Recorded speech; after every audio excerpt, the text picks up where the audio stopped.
ఎప్పుడైనా నువ్వు దీని గురించి ఆలోచించావా?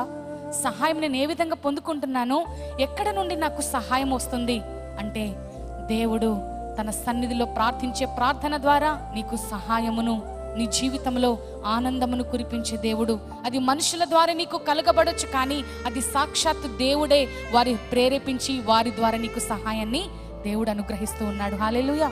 చాలా సందర్భాల్లో పరిచర్యలో ప్రార్థన చేస్తున్న సందర్భాల్లో అయ్యా ఈ అవసరత ఉంది నాయనా, మరి అర్జెంట్ నీడ్ ఉందని మరి ప్రభు సన్నిధిలో మోకరించి ప్రార్థన చేస్తున్నప్పుడు సమయోచితమైన సహాయము ఎంతైతే అవసరమో అంతే ఎవరి ద్వారానైనా సరే దేవుడి సహాయాన్ని అనేక మార్లు పంపించినట్లుగా సాక్ష్యం చెప్పగలను నేను. దేవుని సన్నిధిలో ఆయన వైపు నువ్వు కన్నులెత్తి చూస్తే, ఆయన వైపు నీ చేతులెత్తితే దేవుడు ఆకాశము నుండి నీకు సహాయమును పంపించే దేవుడు.